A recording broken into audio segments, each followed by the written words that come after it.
स्वागत करता हूं आपका एक नई वीडियो के साथ। मुझे आशा है कि आप लोगों ने बंधन बैंक में ज़रूर प्रॉफिट बनाया है और अभी भी आप पोजीशन को होल्ड कर रहे होंगे।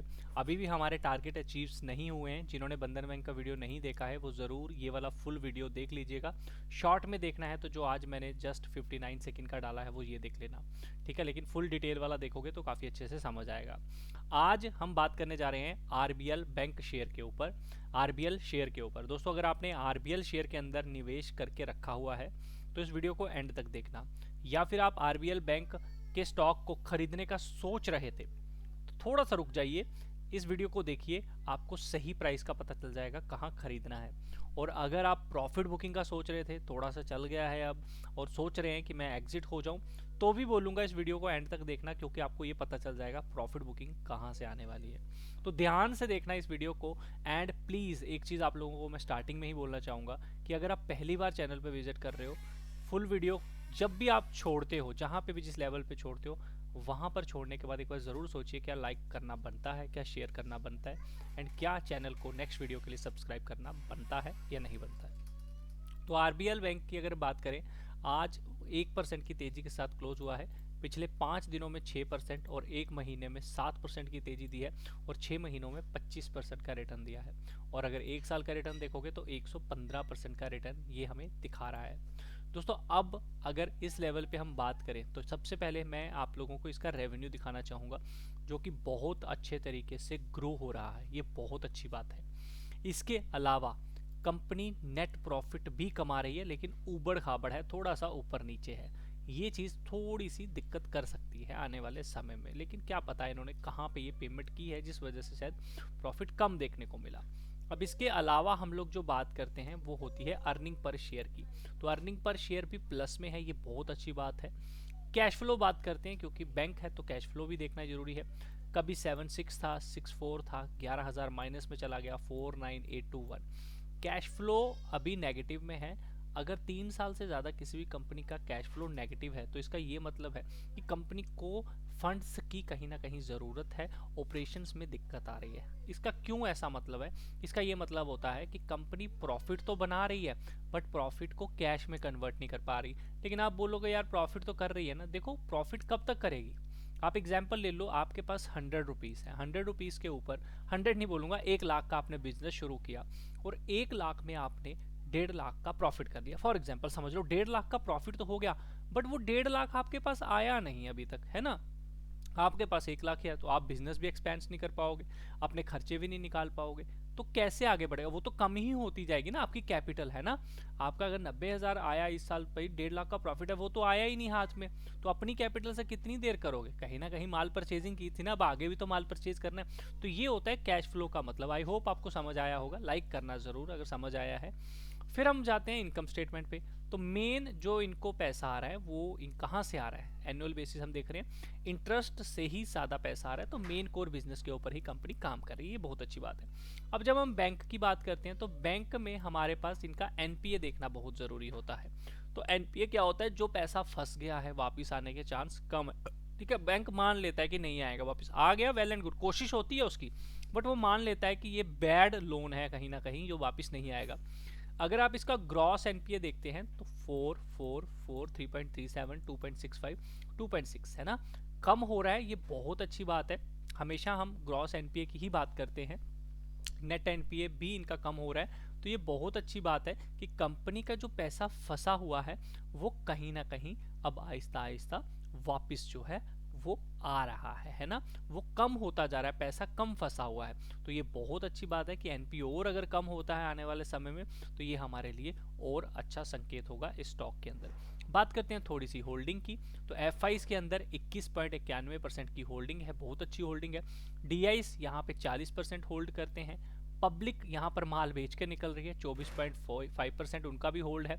और अदर्स जो बड़े इंस्टीट्यूशन होते हैं, बड़े बड़े प्लेयर्स होते हैं, कंपनीज होती हैं, उन्होंने भी नियर अराउंड 13% के करीब इसमें इन्वेस्ट किया हुआ है। तो ओवरऑल होल्डिंग बड़े प्लेयर्स के पास ही ज़्यादा पैसा है। फंडामेंटली बात करूं, बहुत अच्छा स्टॉक मुझे देखा, लेकिन एक ही चीज़ के ऊपर मेरी नज़र जा रही है, वो ये है कि रेवेन्यू ग्रो कर रहा है बट प्रॉफिट उस तरह से यहाँ पे ग्रो नहीं हुआ था। तो थोड़ा सा अगले एक साल में क्वार्टरली बेसिस ज़रूर इस चीज़ के ऊपर ध्यान रखें कि जैसे जैसे रेवेन्यू ग्रो है वैसे वैसे प्रॉफिट भी ग्रो हो। और दूसरा पॉइंट हमें जो ध्यान रखना है वो है कैश फ्लो। ये कैश फ्लो देखो यहाँ पे बहुत ज़्यादा माइनस हो रहा है ना, 8 पॉइंट प्लस से माइनस में जा रहा है। तो ये ना हो कि अब ये ज़्यादा माइनस में चला जाए, तो इस चीज़ का थोड़ा सा हम ध्यान रखेंगे कि ये जल्द ही प्लस में आ जाए तो बहुत अच्छी बात है। हाँ, फाइनेंस सेक्टर की कंपनी है, लेकिन ज़्यादा देर नेगेटिव रहना कैश फ्लो एक अच्छी बात नहीं होती है। इस चीज़ का ध्यान रखिए। इन दो चीज़ों के ऊपर मैं ध्यान रखूंगा फंडामेंटली, ठीक है। अगर मुझे लॉन्ग टर्म इसमें निवेश करके रखना है ना, तो मैं इन दोनों चीज़ों को ध्यान रखूंगा कि इसमें सुधार हो, है ना। अगर लगेगा नहीं सुधार हो तो मैं एग्जिट करने का सोचूंगा। अब हम बात करते हैं स्टॉक की। स्टॉक साफ साफ यहाँ पे दिखा रहा है कि उसने नीचे की तरफ ब्रेकआउट दिया था, सेलर को ट्रैप करके अब ये ऊपर की तरफ निकल रहा है। मैक्सिमम डाउन साइड हम 20 पीरियड की जो मूविंग एवरेज है वीकली बेसिस इसके नीचे नहीं जाना चाहिए।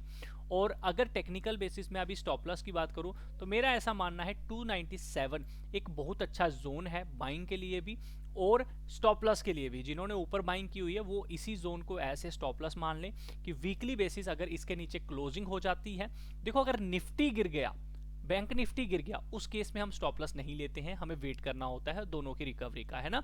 उस केस में तो भैया आपका टेक्निकल काम ही नहीं करेगा, आपके स्टॉप लॉस हिट हो जाएंगे। बट अगर निफ्टी नहीं गिर रहा है और ये गिरना शुरू हो जाता है और ये 297 के नीचे चला जाता है, तो हमें वन टाइम एग्जिट करना है। दूसरा स्टॉप लॉस हम ये 20 पीरियड मूविंग एवरेज को भी मान सकते हैं। अगर वीकली इसके नीचे क्लोजिंग करता है तो हम वो भी ऐसे एग्जिट के तौर पे ले सकते हैं। दूसरा, ऊपर की तरफ अभी 373 का एक टारगेट दिखा रहा है जिस तरह से ब्रेकआउट आया है। यहां पर अगर किसी के पास 1 लाख है फ्री पड़ा हुआ इस स्टॉक को खरीदने के लिए, तो 30 से 40% यानी कि 40,000 इसमें अभी लगा देने चाहिए। बाकी थोड़ा नीचे आए, रिवर्सल पे थोड़ा नीचे मिले, मतलब प्राइस थोड़ा नीचे मिल जाए तो बहुत अच्छा होगा। वहाँ पे 320 नियर अराउंड 309 310 के करीब करीब मैं कहता हूँ कि बाइंग होनी चाहिए, यानी कि इस मूविंग एवरेज के पास जो है बाइंग हो तो बहुत अच्छा है वनडे के बेसिस पे।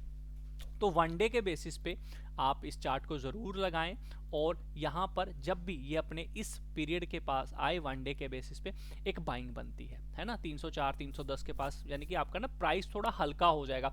ऊपर थोड़ा कॉस्टली है, ब्रेकआउट आ चुका है, टारगेट आना है, लेकिन नीचे मिलेगा तो बहुत अच्छा होगा ताकि हमारा स्टॉप लॉस भी छोटा हो जाए और प्रॉफिट ज़्यादा हो जाए। इसलिए यहाँ पर 30-40% इन्वेस्टमेंट बनती है। बाकी बाय ऑन डिप हम करेंगे इसे थोड़ा, और 297 या फिर वीकली बेसिस अगर ये इस मूविंग एवरेज के नीचे क्लोजिंग देता है तो वहाँ हम एग्जिट करने का सोचेंगे। तो आई होप वीडियो आपको अच्छा लगा होगा।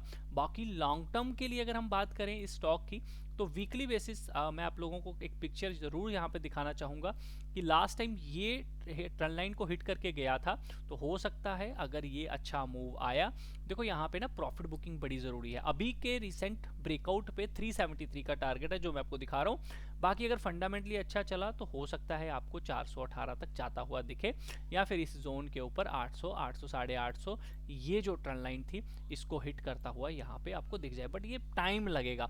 अभी के लिए जो स्विंग ट्रेडिंग है या शॉर्ट टर्म में जो पैसा बनेगा वो 373 380 तक ही मैक्सिमम यहाँ तक मेरे को दिख रहा है। बाकी यहाँ पे हम लोग प्रॉफिट बुकिंग करेंगे और एग्जिट करने का सोचेंगे, ठीक है। लॉन्ग टर्म निवेशक थोड़ा सा जो चीज़ें मैंने बोली आपको कैश फ्लो प्रॉफिट के ऊपर थोड़ा सा ध्यान रखें और फिर ही आपको ये 850 800 प्लस 500 प्लस जाने को देखने को मिलेगा। अभी के लिए बस इतना ही। वीडियो अच्छा लगा लाइक करना, शेयर करना। इस तरह की और वीडियोस पाने के लिए चैनल को सब्सक्राइब कर लेना बेल आइकन के साथ। ट्रेड लेने से पहले एक बार अपने फाइनेंशियल एडवाइजर से ज़रूर पूछिए क्योंकि रिस्क आप सबका है।